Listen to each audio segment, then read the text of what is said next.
Grand Rising YouTube. Trying to stop saying good morning as if we're mourning something every day.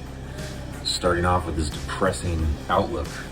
It is, when you start to think about that word, I believe it's spelled differently. I should look that up. I'm not good at spelling, but it sounds exactly the same. Mourning, like someone just died. You know, there's a lot of rabbit holes on YouTube, so it's now that it's in my head though, every time I hear it, it sounds like, oh gosh. No, Grand Rising. I like it. I got that from IMQ hat. That's not my idea. Okay, so today I want to talk about how we're making ourselves sick.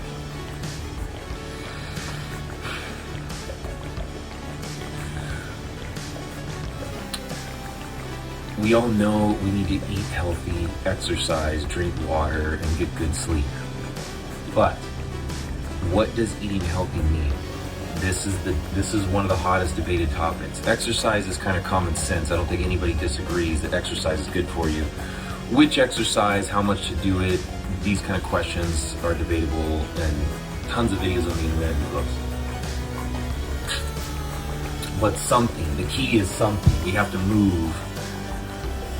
Every day, on a regular basis, I take one day off a week where I don't do anything stressful or physical beyond just like pure comfort. I just think it's really good for us to do that. But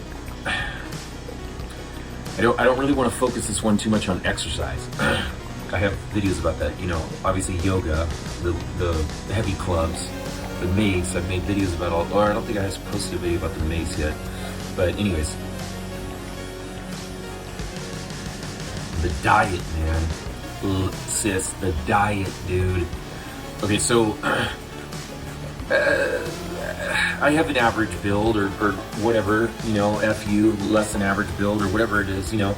But I'd say I'm like on the skinnier side, just naturally compared to, it's all relative, right? Compared to those real beefy guys like strongman or something like that. But then I also have a relativity to myself, you know, like I've been skinnier than this and actually more beefier than this as well in life. Like when I was in Texas, I was just pounding steak, probably I think multiple times a week at that point, and whiskey, and just living it up. And I got close to 200 pounds. I think I was 190 something at the most, 187 for sure. I think I got to 190s at one point. But anyways, I'm like 160 right now. But I was getting down to like 150, you know. I don't think I hit the 40s, but 140s, but that, you know, that's like when I was a freshman in high school. So I was basically full grown height freshman year, and I was a wrestler, so I was 145. I think they changed it to 147, whatever. And I went up a weight class every year in high school, even though the last year I really was just wrestling up a weight class because I didn't want to cut weight. You know, I didn't want to starve myself and not drink water for like 3 days before a match. So I was like, well, then F it. I'll just wrestle the next guy up because I'd rather just eat. And, you know, I'm growing at that point, whatever. Okay, so recently my son came into town. I wanted to show him a really good time. I haven't seen him in 2 years. And this isn't the only reason, you know, there's vanity, it gives you an advantage in life when you have more muscle and you're stronger and all of this stuff as a man, as a woman too, probably to a certain extent. So I started eating a bunch of meat. So I've been just pounding the chicken. I got chicken thighs at Costco and just like smashing this chicken and beef, fish every once in a while. Anyways, and starch and all of these things. I was just trying to put on a little bit more mass. I felt like I was getting too skinny, which is an insecurity thing, a pride thing, a vanity thing, ultimately. You know, also like a safety thing. You know, if you had to get in a fight, if you've got more mass, you can throw a harder punch. You know, your muscles have more fast twitch fibers if you use them like that. So I don't want to throw all of that out because, you know, you never know what's going to happen in life, right? I had a crazy dream last night. I was in some neighborhood where I wasn't really welcome. You know what I'm saying? Like, I didn't look like anybody around that neighborhood. You know what I'm saying? And I just kept getting deeper and deeper in this neighborhood. And you know when you walk into the wrong area, like you're not really welcome there, and you can kind of feel the vibe, and everybody's looking at you sideways, like it was like that. But the dream, I just kept getting deeper and deeper into that. Now I'm in their house, and like they're like plotting. I can see they're all getting ready to just jump me, you know. But in the dream, I still felt like strong. Like I felt like, you know, I don't want to, but you know, try it. Let's see what happens. Because in the dream world, you can do all kinds of stuff, right? Anyways, blah, blah, tangent.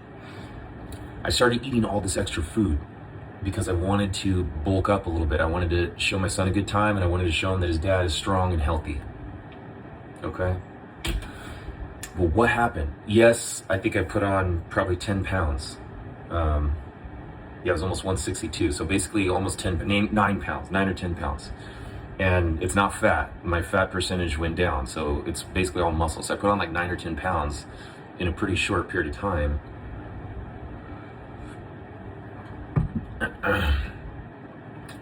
But it comes with a cost. And the cost is this. Can you see that in this light? I've got this pimple here, and it was huge. It's still there. It's been there for like 2 weeks. So it's getting better. But I notice like if I sneeze or cough or bear down in any way, I feel this like weird feeling here, almost like it's not just on the surface, almost like what's a pimple? It's a pus-filled like skin bubble, right? And then you squish it and it goes on the mirror. What is an abscess? I said this in the stroke video. What is an abscess? It's a huge pus-filled cavity or pocket or capsule or whatever you call it inside your body. An abscess. I think you can get them on the surface too, whatever. But if you get it in your brain, hold on. If you get it in your belly, it's not good. But there's all this room to expand because your belly can expand. There's space, right? But inside your dome, it's a hard bone, so there's nowhere for the tissue to expand inside your brain. So if the brain is filling up the whole skull, and then you put in this abscess, and then a tiny one is like so much of a problem, a bigger one's a bigger problem, right? But what is it? It's a pus-filled capsule, just like a pimple, but it's inside your brain. If that pushes your brain tissue out of the way, you can have all kinds of problems. A lot of problems. I don't really want to talk about what I've seen, or at least how I've seen what I've seen, because I don't really want to go there. But if you knew, you might know I do have a little bit of credibility in this area. I've seen this a lot. And if you know, you know. And I do try to reach out to everybody that will listen if I have time and they want to hear it. I try and tell them what I think, because what I think can help. I'm not trying to give everybody a show here. Let me tilt this up a little bit. Okay, there we go. Just in case. Okay, so it's not just that. I got pimples on my ass, dude. Too much information. Sorry. You know, there's all this stuff happening behind the scenes that nobody wants to talk about, so nothing ever gets done about it. And we just all go about our lives, and then people are popping huge aneurysms in their brain tissue and causing themselves big problems neurologically. And you're like, okay, well, then just go to the doctor and they'll suck that pus out of your head, or they'll cut it out, or the tumor, or whatever. Okay. Awesome. Thank you. Expensive. Really expensive. And maybe you have great health insurance. Maybe you're on Medicare and Medicaid, so all the taxpayers have to pay for this. Or EMTALA. I don't know about EMTALA, if they get you the surgery. They'll see you in the emergency room, but I mean, these surgeries are expensive. Expensive. Massively expensive.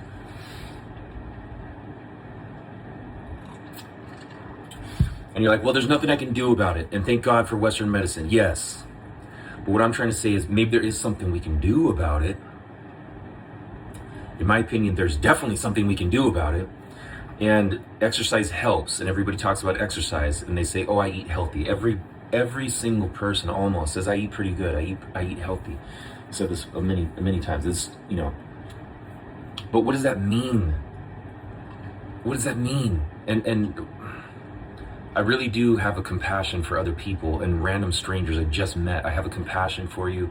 I've said this over and over again. I watched my grandpa die in front of me when I was 4. I watched him die. I can't breathe, I can't breathe, I can't breathe is what he said. I can't take a deep breath, and then he died. And I was 4, and I watched the whole thing. I can remember it vividly, okay? So that affected me. So now I have compassion for myself and random strangers. So I do try to, in my opinion, get what I've learned across to other people as much as they can handle, because most people have a very short attention span. They can only pay attention for like 40 seconds. The last number I heard, most people can only handle 40 seconds of attention on one thing. And then they gotta flip, they gotta start scrolling, they gotta, do something else. Okay, so if you can focus 11 minutes into this video, this food is killing us, man. This food is killing us. And not just the final death at the end, it's killing like the whole passion.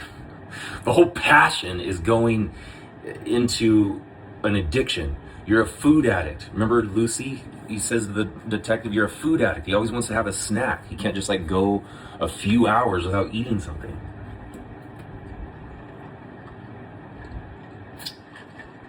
Food addiction's huge because a lot of the other addictions, you don't need them to survive. You need food to survive. So when it becomes an addiction, I was thinking about this last night, man. Interacting with a lot of people last night, and the disconnect between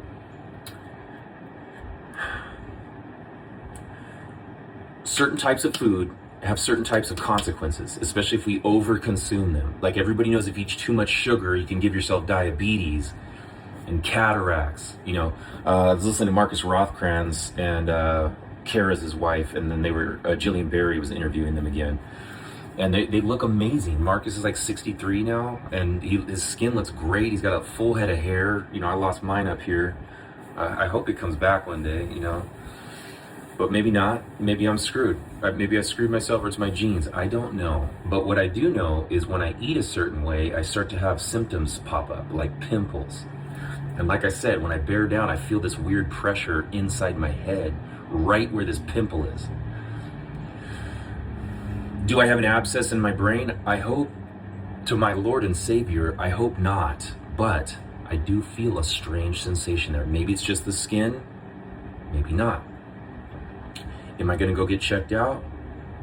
No, I don't have the money. I could barely afford bills. I gotta work overtime to pay bills.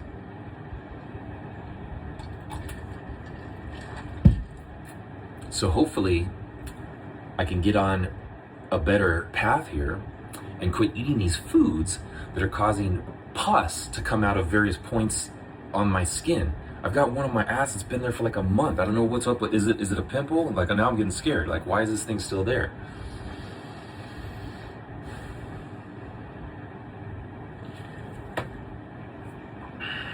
I could see some people being like, yeah, well, that's you and I'm fine and everything. It's like, it's so irresponsible to view things this way. Like you're so unique, like I'm so unique. No, I'm not. This is what happens to humans. When we eat food or too much of certain foods that our body can't process quickly enough out of our intestines and our urine, then it starts using the skin as an emergency vent. That's what pimples are. That's what boils are. That's what cysts are. That's what acne is. And then the solution in allopathic medicine is to put some creams on and take some pills, anti-inflammatory, autoimmune, or immune blockers and all this stuff, And if you listen to the commercials, and I'm not saying don't do what your doctor says. Please listen to your doctor. But what I'm saying is look at what we're doing. Look at what the pharmaceutical commercial says. It starts listing off the side effects. Legally, I guess they have to. And I think spiritually they have to, because they have to tell you what they're going to do. You have to agree to it. It's like a weird spiritual principle. I'm noticing it. I think that's true. I've heard other people say this, but it's like you have to give consent. So they tell you, here's this list of side effects in the commercial, including death, including the thing that you took the drug for, depression. This drug can cause depression. Wait a minute, what? I thought I was taking it to cure or help my depression, whatever. Anyways. The reason I keep making these videos, and it's not like I'm getting paid from YouTube. If anything, I'm exposing myself of like these extreme opinions, you know. I'm opening myself up to criticism or even retaliation from some people that are bitter or something like that. But again, I'm still doing it because I see this problem. And it has jingles, like they literally have jingles that get stuck in your head, like ba ba ba ba, you know, and eat more and have it your, you know, like these are probably TM copyrighted phrases, so I'm gonna be careful what I say here.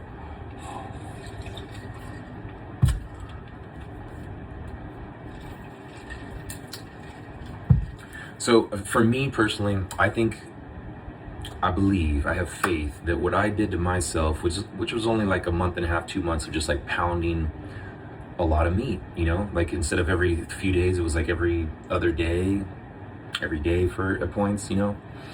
Like most people eat that way their whole life until they die at 76 of a massive heart attack or a stroke that causes so many complications that now you have to live in a nursing home for the rest of your life, which is expensive. Or you get home health and you have a nurse come check on you and make sure your meds are okay.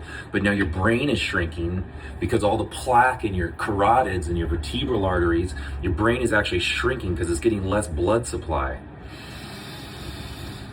And then you get dementia. Now you're helpless. You can't remember who your kids are, and they got to pay for you to be taken care of, and you can live for like another couple decades potentially. And families are beautiful, and love is beautiful, and we take care of the ones we love. And I'm not disparaging all that, but what I'm trying to say is if we could prevent that with some simple things. I didn't say easy, I said simple. It's hard to give up addictions. It is hard to give up addictions. Oh, you're not addicted to anything? Please. Show me somebody not addicted to something.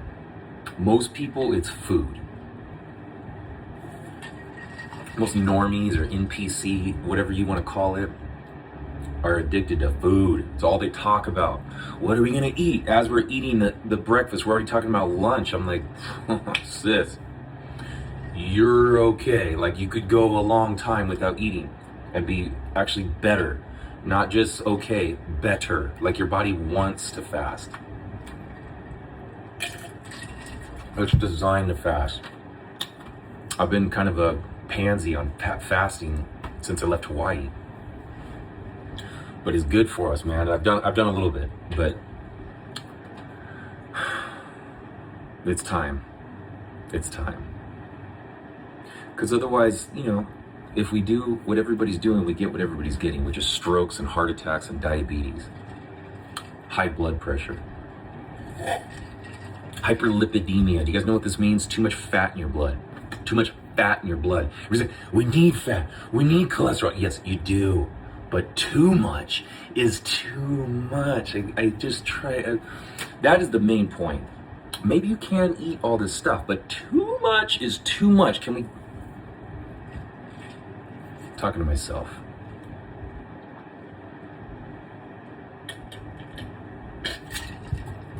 Okay, let's cut this one off.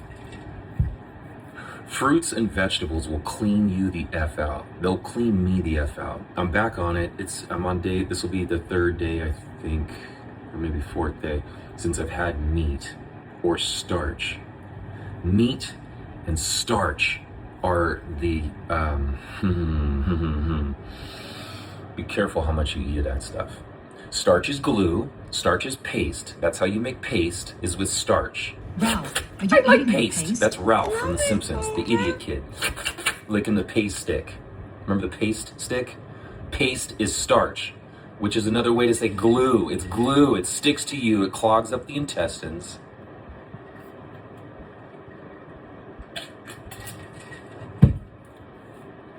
And then meat has no fiber.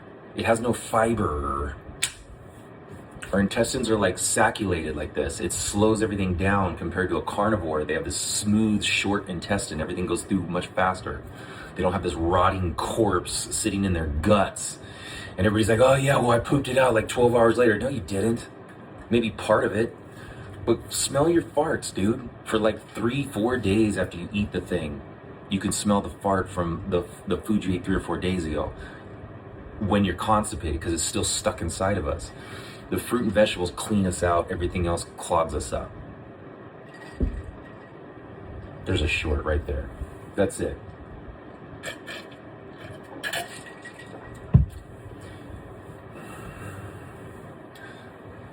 And I love humor, and I can see so many people like making a joke out of this and being like, "Oh yeah. Well, you know, I'll take my clogged upness with this filet mignon or this perfectly rare cooked steak or whatever, tartare, sushi or chicken barbecue and all."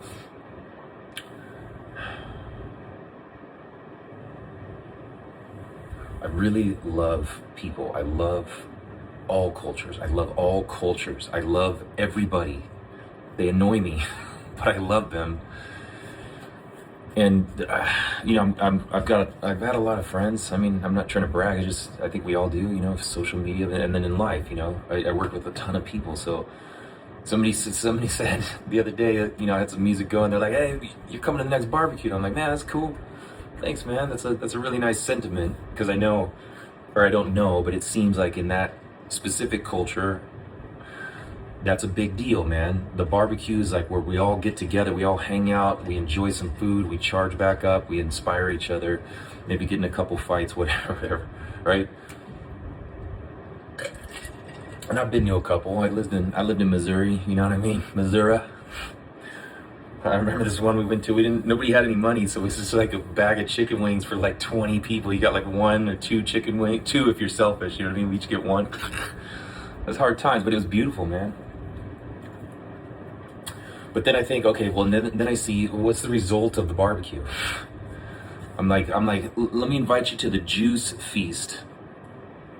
Let's get together and drink some fresh squeezed juice. I'm still on the coffee. But I got fresh squeezed watermelon juice. I got fresh squeezed carrot apple juice. I ran out of ginger. Normally I put that in there. I got fresh squeezed orange juice. I drink all that. But you know, and then usually I have that on stock in the fridge, already ready to go. That's the move. Just juice a bunch of it. I keep it in my kombucha bottles. I don't have one in here. I just reuse those, rip the label off, throw them in the dishwasher, and then just juice them up, baby. Keep them in the refrigerator whenever you're thirsty. And for me, I don't really feel thirsty the older I get, so I just drink them, man. They taste good. They give you so much energy. They give you so much energy. They give you so much energy. Everybody's like, "How do you have so much energy?" They're like, "Oh, you drink coffee." Yeah, well, so do you. Don't you also drink coffee and energy drinks and everything? And you don't have energy like this. That's what I'm trying to say. I'm not trying to brag. I don't feel like this when I eat the crap food. I feel the energy when I drink the juice and I drink the smoothies. And then I ate the meat and I ate the starch because I wanted to put on the mass. I didn't want to be this, you know, the super skinny vegan dude, you know, which I've been in the past. I've gotten really skinny before. But with these pimples, I had a cyst on my back in Hawaii. I still have a mark, like a pock mark on my back. Let me see. I don't know if you guys can see this in the camera, but yeah, it's like. Can you guys see that? There's like a hole in my back to this day. Look right there. Can you see that? Okay, there's like a hole in my back, and I hate it, you know, but now I have this hole in my back. What's that hole from? I had this huge boil on my back when I was in Hawaii. So Hawaii, I did a lot of fruit fasting. I've talked about this, a lot of water fasting, but I also would get back on meat. You know, I'm like, oh, I'm too skinny, I need meat. And I also wasn't eating a lot, so I think if you do it right, you can keep your mass, I'm hoping. But I got this huge boil. I was eating Walmart meat, like the big tub of the hamburger meat, the cheap stuff, 75% protein, you know, it's like 25% fat, just like nasty factory farm, poor little cows, man. You watch the slaughterhouse video. You know what?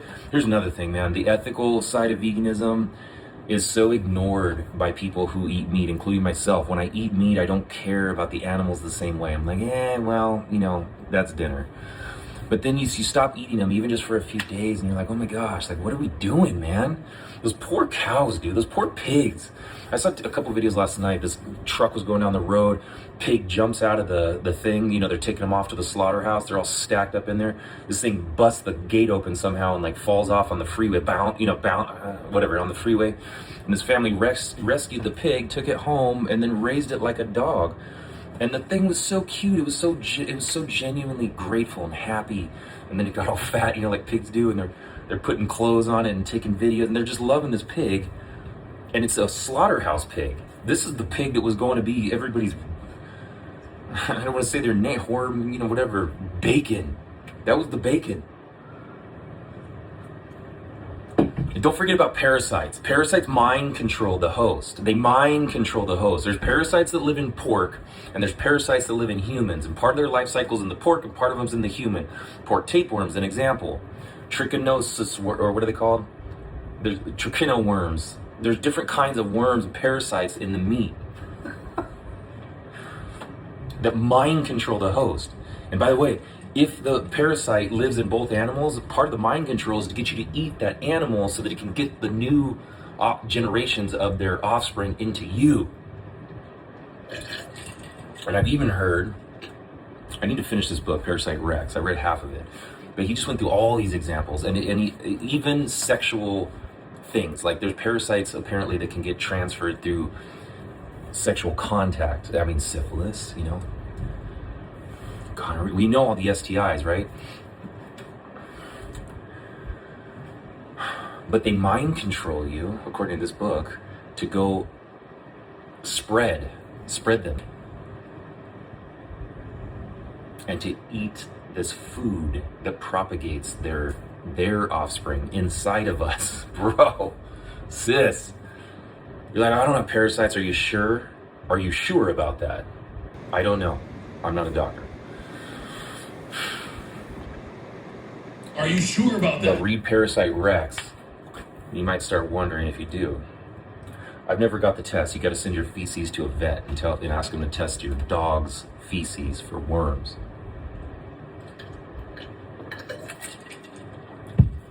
Okay, but it's not worth it. The extra mass is not worth it. I also was going to the gym more, so maybe just eat a lot of plants and go to the gym and see what happens. But I do know that all the people that are the raw food, there's no raw foodist that I've seen that's got a lot of bulky muscle. Ted Carr, he's got a bit, but he's not like huge. But how are we even supposed to be huge? Are we supposed to be huge? Look at these 21-year-old influencers. The Bane dude with the freaking oxygen mask. He's 21, bro. He's on so much effing gear. He looks like a superhero. But is it worth it, dude? You can't even breathe without this mask. I guaranteed your kidneys are getting fried from all that protein. Renal diet. People have kidney disease, you put them on a low protein diet. Ergo, too much protein. Protein's hard on the kidneys. Ergo, right? So extra protein, too much protein is gonna be really hard on your kidneys. And a lot of people's kidneys go out. You don't want your kidneys to go out, bro, sis. You don't want them to go out. You gotta do dialysis and all this crap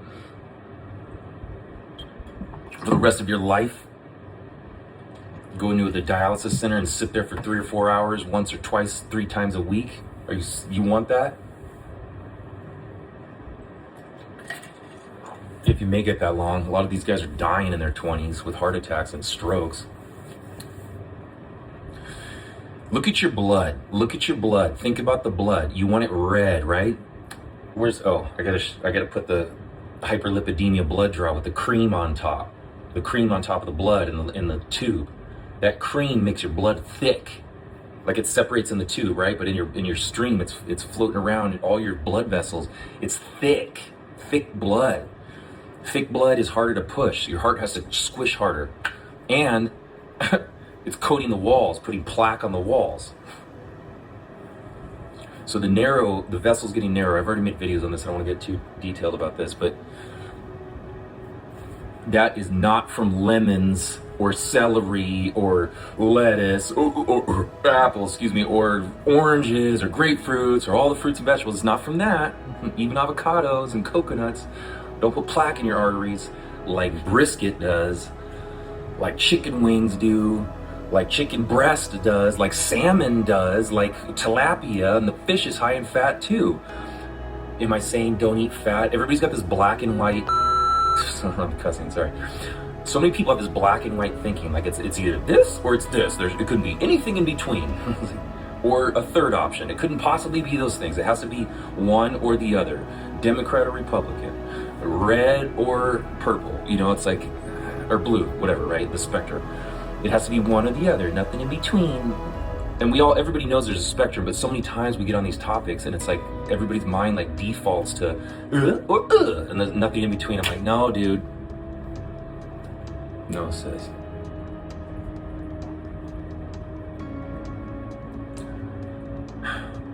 I'm being cantankerous because I'm upset with myself in a certain extent. I don't want to go off on the other topics that I make on the channel. Keep this one about the diet. But just, it all goes together, man. This is your life, obviously. You know, who am I to tell you what to do? I'm just saying I've seen a lot of people lose their health because they gave in to temptation over and over for years and years and years. And then it caught up with them finally. It's not always when you're old. It's not always when you're in your 70s. Sometimes it's in your 40s, 30s, 20s.